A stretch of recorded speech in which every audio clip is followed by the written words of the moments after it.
Hey everyone, welcome back to my YouTube channel, and I hope you all are doing great.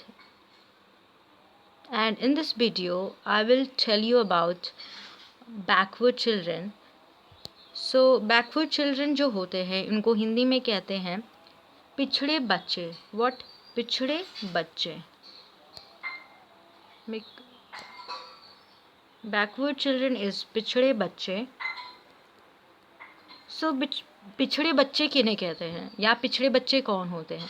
पिछड़े बच्चों को हम we can say slow learner, जो धीमी गति से सीखते हैं, इनको स्लो लर्नर भी बोल सकते हैं. एंड ये शेयर इसलिए कर रही हूँ क्योंकि ये यूपी टेट के एग्ज़ाम के लिए बहुत ही इम्पोर्टेंट टॉपिक है एंड इससे रिलेटेड क्वेश्चन भी आते हैं.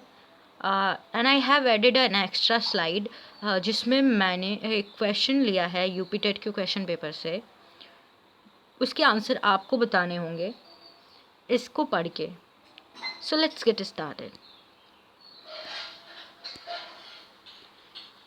जैसे कि मैंने आपको बताया कि बैकवर्ड चिल्ड्रन या पिछड़े बच्चे क्या होते हैं. तो पिछड़े बच्चे वो होते हैं जो below the level of their natural abilities, मतलब जो अपनी नेचुरल क्षमता जो होती है, उनमें स्वाभाविक क्षमता होती है, उससे नीचे होते हैं. एजुकेशनल डिफिशियंसी होती है, मतलब शैक्षिक कमी होती है, शैक्षिक अक्षमता होती है. And reasoning ability is inferior to normal children, मतलब जो रीजनिंग तार्किकता होती है वो नॉर्मल बच्चों से भी कम होती है. ठीक है. The term backwardness is used to denote any children who does not progress at a rate corresponding to his ability, मतलब जो उनकी क्षमता है उसके अकॉर्डिंग वो प्रोग्रेस नहीं करते, रिस्पॉन्ड नहीं कर पाते अपनी क्षमता के अनुसार, तो उनको हम बैकवर्ड चिल्ड्रन कह सकते हैं. तो यहाँ पे एक बर्ट ने कहा है, बर्ट जो थे वो साइकोलॉजिस्ट थे, उन्होंने, इनका पूरा नाम क्या है, डी सिरिल बर्ट. व्हाट?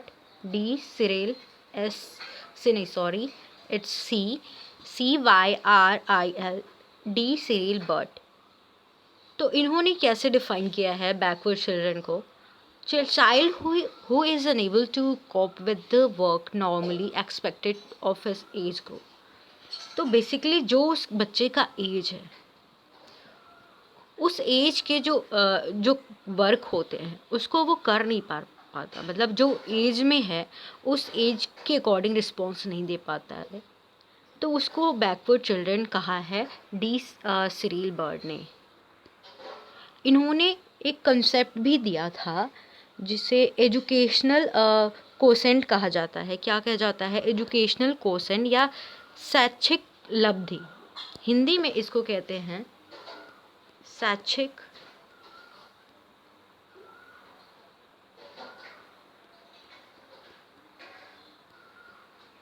शैक्षिक लब्धि का कॉन्सेप्ट दिया था डी सिरिल बर्ट ने बैकवर्ड चिल्ड्रन के लिए. किसके लिए? पिछड़े बच्चों के लिए दिया था. ये एग्ज़ाम में आ सकता है कि शैक्षिक लब्धि का जो कॉन्सेप्ट दिया था फॉर बैकवर्ड चिल्ड्रन किसने दिया था? तो वो बर्ट ने दिया था. इनका पूरा नाम ऑलरेडी मैंने आपको बताया है, डी सिरिल बर्ट. तो इनके अकॉर्डिंग क्या था, जो बच्चे बिलो यानी 85 या 85 या कह सकते हैं 85 से कम होते हैं, जिनका IQ लेवल होता है, जो IQ है, एंड यानी यहाँ पे एक स्लाइड दिखाई है आप, यहाँ में स्टार्टिंग में देखा था आपने, ये क्यों दिया था मैंने, ये IQ जो है यहाँ पे लिखा हुआ है. तो जो डी सिरिल बर्ट थे उन्होंने यही बोला था कि शैक्षिक लब्धि का इन्होंने कॉन्सेप्ट दिया था फॉर बैकवर्ड चिल्ड्रन. तो बैकवर्ड चिल्ड्रन वही होते हैं जिनकी IQ लेवल जो होती है 85 या 85 से कम होती है, तो अराउंड 70 और 85 से कम होती है, तो इनको बैकवर्ड चिल्ड्रन कहा जाता है या पिछड़े बच्चे कहा जाता है. तो इन्होंने उन्हीं बच्चों के लिए एजुकेशनल या शैक्षिक या कह सकते हैं एजुकेशनल कोसेंट दिया था या शैक्षिक लब्धि दिया था हिंदी में. ये एग्ज़ाम पॉइंट ऑफ व्यू से बहुत ही इंपॉर्टेंट क्वेश्चन है, मे बी एग्ज़ाम में आ सकता है यूपी टेट के लिए. तो आप इसको याद रखना। कैरेक्टरिस्टिक्स क्या होते हैं बैकवर्ड चिल्ड्रन के लिए? इससे तो इतना समझ आ गया कि बैकवर्ड चिल्ड्रन या पिछड़े बच्चे कौन होते हैं। तो जो उनका मेंटल एज होता है, जो मानसिक आयु होती है, is a smaller than chronological age. Chronological age को हिंदी में वास्तविक आयु कहते हैं। तो जो इनका एज होता है उससे उनका जो मानसिक क्षमता है बहुत कम होता है, मेंटल एज बहुत कम होता है। मतलब जिस एज में हैं, मतलब ये अगर 5 साल के बच्चे हैं और ये 3 साल के बच्चे के बराबर इनका मानसिक है, तो मानसिक एज कम होता है, ठीक है। सेकेंड, लो एजुकेशनल अटेनमेंट होता है than what he is capable of. तो इसमें क्या होता है, low educational attainment than what he is capable of. मतलब एजुकेशनल जो मतलब शैक्षिक जो प्राप्ति होती है, शैक्षिक जो प्राप्त सफलता होती है, वो शैक्षिक रिस्पॉन्स जो होता है वो नहीं दे पाता जितना वो कैपेबल होता है। मतलब उसकी जितनी क्षमता है एज के अकॉर्डिंग, उसके रिस्पॉन्स ऐसे नहीं आ पाते। Third point is unable to do the work of the class next below. मतलब अपनी क्षमता, मतलब अपनी क्षमता से जो उसकी क्लास, मतलब अपनी क्लास के बिलो, जो मतलब अपनी पीछे की क्लास के बच्चों के काम को नहीं कर पाता, मतलब ये मेंटल एज कम होता है उसका इसके वजह से। सो इसमें यही होता है, unable to do the work of the class next below. मतलब अपनी पीछे की क्लास के काम को कर नहीं पाता, ठीक है। फिर कैन नॉट, इसमें ये होता है कि can not keep pace with the class even in one subject और इन ऑल सब्जेक्ट। या तो वो जो स्पीड होता है क्लास में सभी बच्चों के बराबर का नहीं होता, या तो अपनी सभी सब्जेक्ट में पीछे होता है या पर्टिकुलर एक सब्जेक्ट में होता है। उस स्पीड के बेस के आधार पर हम बैकवर्डनेस को दो भागों में या कह सकते हैं कि बैकवर्डनेस जो होता है दो प्रकार का होता है। जो पिछड़ापन होता है, शैक्षिक पिछड़ापन होता है, ठीक है, वो दो प्रकार का होता है, general backwardness and specific backwardness. General backwardness का मतलब होता है साधारण बैकवर्डनेस। जो जनरल बैकवर्डनेस को हम कह सकते हैं कॉमन, जो सभी, फॉर एग्जांपल एक बच्चा है, ठीक है, वो सभी सब्जेक्ट में असफल है, मतलब सभी सब्जेक्ट में कम स्कोर कर रहा है, सभी सब्जेक्ट में कम सीख रहा है, चाहे वो करिकुलम एक्टिविटीज़ हो या क्लास के जो सब्जेक्ट हैं उनको नहीं कर पा रहा है। तो जर्नल मतलब ऑल सब्जेक्ट में होता है, ऑल एरिया में होता है, कोई भी एरिया है उसमें वो गेन नहीं कर पाता है अच्छे से स्कोर, ठीक है। स्पेसिफिक का समझ आ रहा है कि विशिष्ट या विशेष से है। तो विशिष्ट जो बैकवर्डनेस होता है, इससे मतलब यही है कि किसी पर्टिकुलर सब्जेक्ट में वो या किसी पर्टिकुलर एरिया में वो प्रोग्रेस नहीं कर पा रहा है, मतलब वो सफल नहीं हो पा रहा है, उसमें प्रोग्रेसनेस जो होती है, प्रोग्रेस कम हो रही है। तो इसको इसके बेस पे स्पेसिफिक बैकवर्डनेस हो सकता है। फॉर एग्जांपल कि एक बच्चा है जो, जैसे अभी हम बोलते हैं कि मेरा मैथ वीक है, मैथ उस एरिया में, या हम कह सकते हैं कि मेरा साइंस वीक है, साइंस, कि सब बच्चे ऐसा बोलते हैं कि मेरा इस सब्जेक्ट में मैं कम ला रही हूँ क्योंकि ये बहुत वीक है मेरा।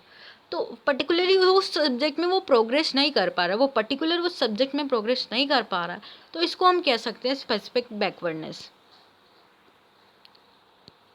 एंड बैकवर्डनेस या शैक्षिक बैकवर्डनेस के कारण क्या हो सकते हैं, and causes of backwardness. So first is physical and psychological factor. Physical मतलब शारीरिक, मतलब जो भी उसके बॉडी में डिफेक्ट होता है, मतलब फिजिकली वो डिफेक्टेड होता है जिसकी वजह से वो प्रोग्रेस नहीं कर पा रहा है। साइकोलॉजिकल फैक्टर में आपका इमोशन, मनोवैज्ञानिक जो फैक्टर हो सकता है आपका, ये आ सकता है, ठीक है। दैन इंटेलेक्चुअल फैक्टर, जो उसकी बुद्धि क्षमता है वो भी कम हो सकती है, या तो ये जेनेटिक या इनहेरिटेड हो सकती है, जो जन्म के टाइम ही कम होती है, कुछ डिफेक्ट होता है इसके वजह से। Family factor is most important. Family factor मतलब कि फैमिली में इकोनॉमिकल क्राइसिस तो नहीं है जिसकी वजह से वो सीख नहीं पा रहा, पढ़ नहीं पा रहा है, तो इकोनॉमिकली फैक्टर जो होते हैं, पुअरनेस, पॉवर्टी, ये सब आ जाते हैं। स्कूल फैक्टर का मतलब है कि इसके जो पीयर ग्रुप होते हैं, यानी जो सहपाठी होते हैं, साथी होते हैं, वो किस तरीके से हैं, क्योंकि कंपनी बहुत मैटर करती है। स्कूल सोशल फैक्टर तो किसी भी बच्चे की ग्रोथ के लिए बहुत ही इम्पोर्टेंट है।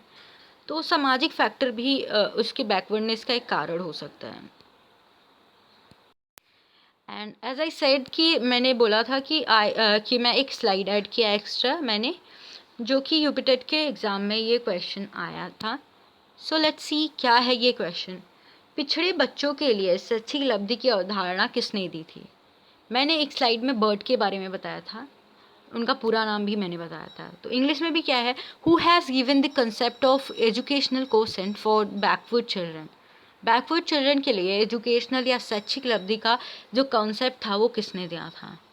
बर्ड ने बैकवर्ड चिल्ड्रन की डेफिनेशन बताई थी कि बैकवर्ड चिल्ड्रन किसे कहते हैं।